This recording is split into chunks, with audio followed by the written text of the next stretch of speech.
High বন্ধুরা, কেমন আছেন? আশা করব ভালো আছেন। আমাদের ভূতরে রাতের কেচ্ছা এই অনুষ্ঠানটি নিয়ে দীর্ঘদিন পর হাজির হলাম আবার আপনাদের সামনে। আমি জানি না আজকের গল্পটা আপনাদের কেমন লাগবে, তবে চেষ্টা করতে কমতি রাখিনি, চেষ্টা করেছি। শুনতে থাকেন রেডিও মার্কের ভূতরে রাতের কেচ্ছা অনুষ্ঠানটি। যদি ভালো লাগে লাইক কমেন্ট করবেন, অবশ্যই করবেন। আর ভালো দিকটা, ভালো কিছু উপদেশ না দিবেন, ভালো কিছু আপনারা সাজেস্ট না করবেন, ততদিন আমাদের প্রোগ্রাম, আমাদের গল্পগাথা, গল্প শোনানো, গল্প কালেকশনে সম্ভবত আমরা পিছিয়ে থাকব যতদিন না আপনাদের কোনো সাজেশন পাবো। এই জন্য প্লিজ কমেন্ট করবেন এবং আপনাদের মতামত জানাবেন।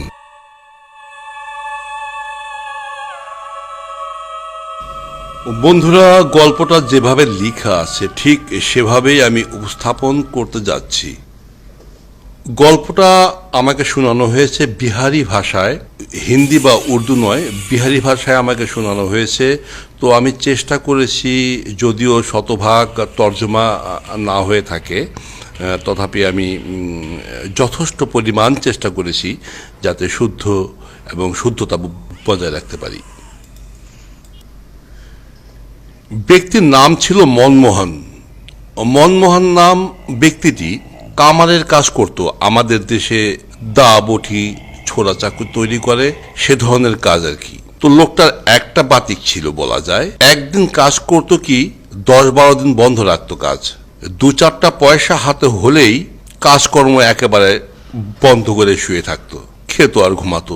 ওই বলতে পারেন অলস ধরনের লোক। তবে মাঝে মাঝে তাকে চায়ের দোকানে দেখা যেত। তার একটা দিক লক্ষণীয়, কোথাও যদি কেউ কখনো ভূত, দেবদানব, পিশাচ এই সমস্ত নিয়ে আলোচনা করত, তাহলে সে ঘোর বিরোধিতা করত। যেমন কেউ আলাপ করছে, তাকে ভূতে ধরেছে, কিংবা কেউ কোথাও অশরীরী বা অলৌকিক কোনো কথাবার্তা বলছে, ও একেবারে মানতে অনিচ্ছুক। এক কথায় বলা যেতে পারে অলৌকিক বিষয়টা তার একেবারেই বিশ্বাস হয় না। লোকটার বয়স ছিল বেশ 50-55 কাছাকাছি হবে, আর কথাবার্তা বলতো গম্ভীর গলায়। মাথায় চুল ছিল সাদা পাকা, উস্কো খুস্কো, চুরুনি ব্যবহার করতো না বললেই চলে।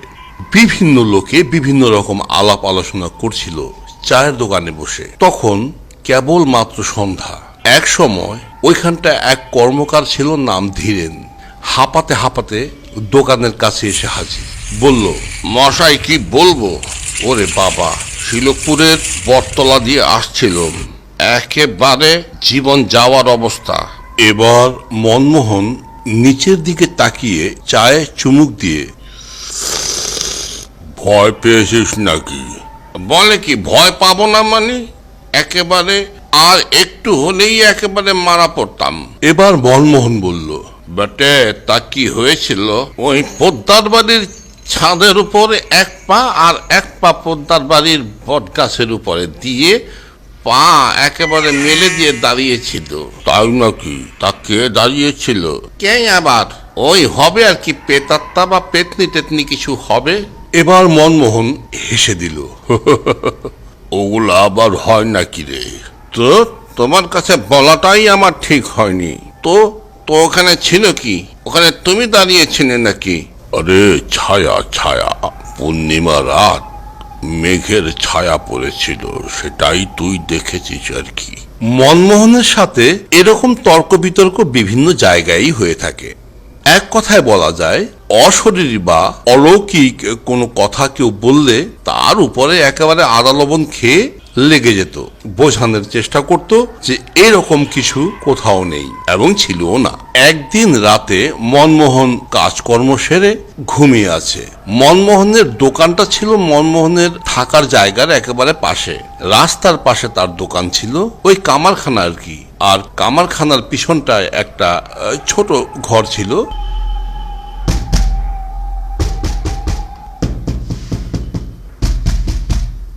দরজাটা একেবারে ভেঙে ফেলার উপদ্রব। মনমোহন চোখ কষলে বলল, কে কে কে ওখানে? বলি, কে ডাকছে? এবার দরজার ওপাশ থেকে শব্দ হলো, দাদা একটু দরজাটা খোলো। কে তুই? বলি, হরি। হ্যাঁ দাদা, আমি হরি। তা কি হয়েছে? দরজাটা খোলোই না, তারপর নয় বলছি। এবার মনমোহন হঠাৎ করে দরজাটা খুলে তার সামনে দাঁড়ালো। বলি, দাদা তোমার কাছে একটা দা হবে? দা দিয়ে কি করবি? ওই আমাদের প্রবালটা সিনেমা দেখতে গিয়েছিল, আসার সময় ভয় পেয়েছে, দায়ের আগায় লবণ রেখে খাইয়ে দেব। শুনেছি তাতে নাকি ভয়ের পরিমাণ একটু কমে। যত সব বাজে কথা, নে ধর খাইয়ে দে। এবার বিড়বিড় করতে করতে আবার ঘুমিয়ে পড়ল। মানুষ যে কেন এত ভয় পায়, ভূতের ভয়, যার কোনো অস্তিত্বই নেই, পাগল। দিন কয়েক পর একটি ঘটনা ঘটে গেল। সেটা ছিল এমন, রাতে মনমোহন ঘুমিয়েছিল তার ঘরে। গরমের দিন, একেবারে গোমোট একটা ভাব। মনমোহন এমনিতে বেশ গরম সহ্য করতে পারত, কারণ আগুনের কাজ করত নিজে, কামারের কাজ। বিছানায় শুয়ে এপাশ ওপাশ করতে করতে একসময় চোখ একেবারে লেগে আসলো। মনমোহনটা একটু নিদ্রাচ্ছন্ন হওয়ার পর মনমোহনের দরজায় আবার টোকা পড়ল। এবারও মনমোহন ভাবল, হয়তো হরিটা হবে আবার জ্বালাতে এসেছে। এই ভেবে মনমোহন ঘুম থেকে উঠে দরজা খুলে দিল। কিন্তু না, এবার হরি ছিল না, ছিল অন্য কেউ। বাইরে যে ছিল সে মনমোহনের অনুমতির অপেক্ষায় ছিল না। দরজা খুলতেই একেবারে হুড়মুড় করে ঘরে ঢুকে পড়ল। বলল, কে হে মনমোহন, একটা বিড়ি হবে? এই বলে ভুরু কুচকে মনমোহনের দিকে তাকিয়ে রইল। মনমোহন কিছু বলছে না, বলল, দরজাটা বন্ধ করে দাও। এবার মনমোহন মনে মনে ভাবল, এটাও সম্ভবত ভূতের ঘটনা, হয়তো রাস্তায় ভূত টুত দেখে কোথাও ভয় টয় পেয়েছে। এবার মনমোহন এক পা দুপা করে আস্তে আস্তে লোকটির পাশে এসে বসলো এবং বলতে লাগলো, ভাইয়া তোমরা এত ভূতকে ভয় পাও কেন? বলি, যার কোনো অস্তিত্বই নেই তাকে ভয় পাওয়ার কি আছে সেটা তো বুঝলাম না। লোকটি কিছু বলল না, শুধু চুপ করে তাকিয়ে রইল তার দিকে। আবার মনমোহন বলতে লাগলো, তোমার কেউ কি কখনো ভূত কাছ থেকে দেখেছো? বলি, একটা যুক্তি তো দরকার যে ভূত আছে। এই যে ভূত আছে, এর পিছনে কোনো যুক্তি দ্বারা করতে পারো, কেন অযথা ভূতটাকে ভয় পাও? এবার লোকটি বলল, কেন হে, তুমি পাও না? না, একেবারেই না। কেন পাবো? ভূতের তো কোনো অস্তিত্বই নেই। আমার বাপ দাদার 14 গোষ্ঠীতেও কখনো ভূত দেখে নেই, কিংবা ভূতের কাছাকাছি, ভূতের মুখোমুখি কখনো হয়নি, বিধায় আমি ভূত ভয় পাই না। এবার দুজনে দুখানা বিড়ি ধরিয়ে নিল এবং কৌতূহলের সাথে জিজ্ঞেস করলো, তা তুমি কি দেখে ভয় পেয়েছো? ব্যক্তিটি বলল, আরে দূর মশাই, ভয় পাবো কেন? তাহলে কি দেখে ঢুকেছো আমার এখানে? মনে তো হলো বেশ ভয় পেয়েছো। না না, ভয় টয় পাইনি, তবে বিষয়টা হলো শ্যামপুর শ্মশানটা আমার এলাকায় পড়ে না, ওখানটাতে গিয়েছিলাম, কারণ পোদ্দার বাড়ির বটগাছে দীর্ঘদিন যাবৎ আছি। শুনেছি পোদ্দাররা নাকি বটগাছটা কেটে ফেলবে, এই জন্যই শ্মশানে গিয়েছিলাম, দেখি ওখানটায় ঠাঁই হয় কিনা। কিন্তু ওখানটায় আমার মতো আরো 2-4 জন আছে বই কি। দিন দুয়েক ওখানটায় থাকতে ভালোই দিন কাটছিল, কিন্তু এক সময় ধাওয়া খেয়ে ওইখান থেকে আসলাম আর কি। তবে তোমার দরজায় না ঢুকলে একেবারে মরেছিলাম আর কি। ঘোড়ার ডিম, তোমার কথার মাথা মন্ড কিছুই বুঝছি না, একটু বুঝিয়ে বলো তো বিষয়টা কি? না, তোমাকে আর কি বুঝাবো, তুমি তো ভূতে ভয় পাও না। আমি ভূতে ভয় পাই না আর তোমার এখানে আসা, এই দু ব্যাপার কি এক হলো? তবে ব্যক্তির কথা শুনে একটু ভিমরি খেয়ে গেল। কিসের শ্মশান, ধাওয়া খাওয়া, বটগাছ, আসলে কথাগুলো কেমন জানি একেবারে গোলমাল পাকিয়ে গেল। এবার বলল, তুমি কে হে বলো তো? আগন্তুক ব্যক্তি বলল, আমি ভূত। প্রথমে বলিনি, কারণ তুমি ভূতে বিশ্বাসী না। তবে মুখ্য বিষয় এটা না, ভূত বলে যদি তোমার দরজায় এসে দাঁড়াতাম তাহলে তুমি কি দরজা খুলে দিতে? মোটেও দিতে না, তা আমি ভালো করে জানি। এবার মনমোহন নিশ্চিত হলো যে লোকটা পাগল। লোকটা যদি পাগল না হয় তাহলে এমন কথাবার্তা কি কেউ বলে কখনো? এই ভেবে বলল, বেরাও বেরাও, এক্ষুনি বেরিয়ে যাও আমার ঘর থেকে। বার দুতেন বলার পর লোকটা জায়গা থেকে নড়ল না একটু। বের তো হবে দূরের কথা, উঠে দাঁড়ালো না।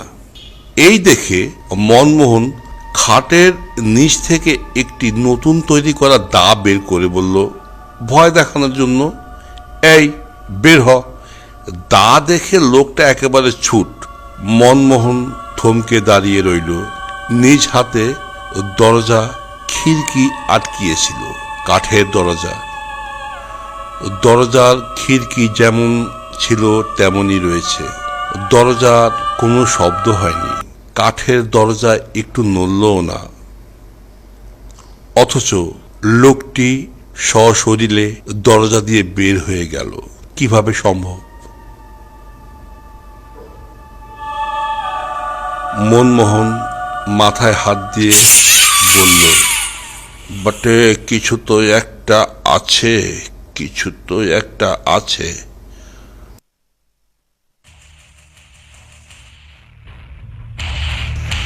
তো বন্ধুরা, এই ছিল আজকের গল্প।